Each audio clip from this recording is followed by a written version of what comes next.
Hello and welcome to another video. If you played with watercolor or if you've been in a craft store recently, you probably recognize this green box. These are some Japanese watercolor. I think they have different brands. I'm not too familiar with them. This is what I found at my local craft store some time ago.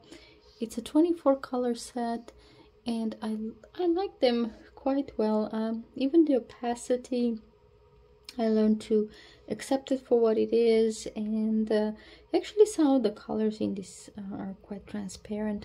I haven't been using it for a while just because I have so many other watercolors, but I wanted to see how Lightfast these are, so I created a little swatch here. Well, I'm gonna swatch all the colors. I'm gonna cut probably like strips in the middle part so I can capture both, so I don't end up with tiny strips in my window and them falling everywhere.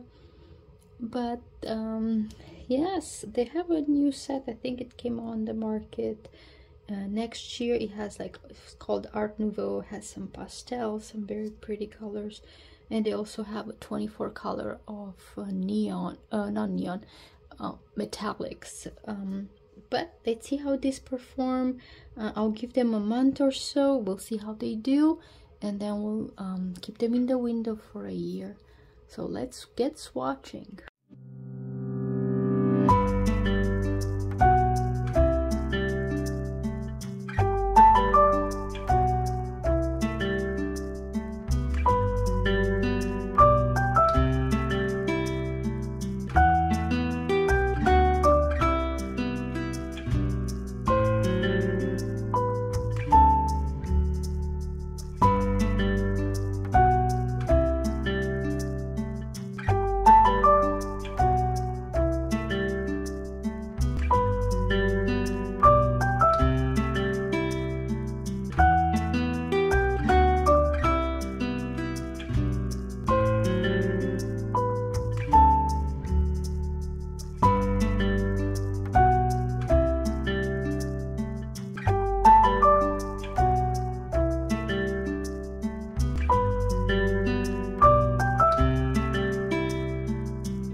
And here I am. The swatches are dry, the colors look very pretty, and this is just the cellulose paper. I believe it's from a Canson watercolor paper, and the colors are not as bright as they can be.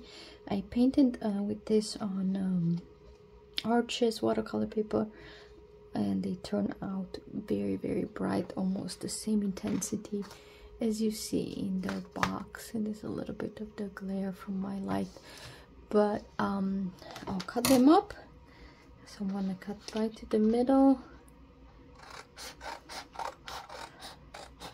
and one strip of paper is gonna go in my drawer, and this part in the middle having two different colors, one on the left, one on the right, it's gonna go in the window. This, I guess I can leave them together. So you can make your own swatches. You can use your favorite paper or some spare paper. I don't think the paper matters in determining the light fastness of a color. And I try as much as I could to have the more concentrated version and the watered down version of the color. I noticed from my previous experiment, especially in light washes, you're gonna see much faster if that color is light resistant or not. Well, thank you so much for stopping by, and if you're curious to see how these colors fare in sunlight, come back in a month for the first review, and then I'll try to do one in a 6 months if I notice any changes, and then definitely 1 year in we'll see which one lasted and which one faded away. See you at the next video.